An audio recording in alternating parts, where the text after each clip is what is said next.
দেখো আবার একটা পুরনো ভিডিও নিয়ে চলে এসেছি। কি করব, এখন তো আর কোথাও বেরোতে পারছি না, কারণ হচ্ছে পায়ে প্রচণ্ড ব্যথা, ওই জন্য কোথাও যেতে পারছি না। ডক্টর বলেছে রেস্ট নিতে, সেজন্য রেস্ট নিচ্ছি। এখন রেস্টে আছি, প্রায় এখন 20-25 দিন লাগবে, মানে আমাকে ঠিক হতে হতে। কোনোভাবেই বেরোতে পারছি না, শরীরটা অনেকটা দুর্বল হয়ে গেছে।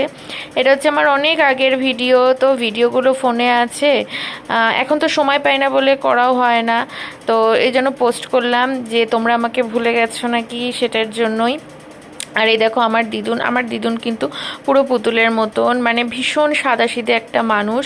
আর জানো তো, বেশি সাদাসিধে মানুষ আর মানে একটু শান্ত স্বভাবের মানুষদের জীবনে একটু বেশি কষ্ট পেতে হয়। মানে সবাই একটু যে যা পারে বলে যায়, কিন্তু যদিও আমার দিদুনকে বলার এরকম সাহস কারোরই নেই, কারণ সবাই আমার দিদুনকে খুব ভালোবাসে। কিন্তু স্বার্থপর মানুষ তো পৃথিবীতে থেকেই থাকে। একটা টাইম যাদেরকে খুব বিশ্বাস করতাম, ভালোবাসতাম, কিন্তু তারাই এখন মানে একটু খোঁজখবর পর্যন্ত নেয় না, এরকম একটা ব্যাপার। কিন্তু কি করা যাবে, ঠিক আছে, তাদের জন্য তো ভগবান আছেন, যেটা ভালো বুঝবেন সেটাই উনি করবেন। তো আমি ভগবানের উপর খুব বিশ্বাসী। কিন্তু আমার প্রশ্ন এটাই যে তখন স্বার্থ ছিল বলে আমার সাথে ভালো ভালো কথা বলেছে, এখন স্বার্থ শেষ, তাই একটু মানে ফোন করে খোঁজও নেয় না যে কি বৃত্তান্ত, কেমন আছি। চলো যাই হোক, টাটা, বাই।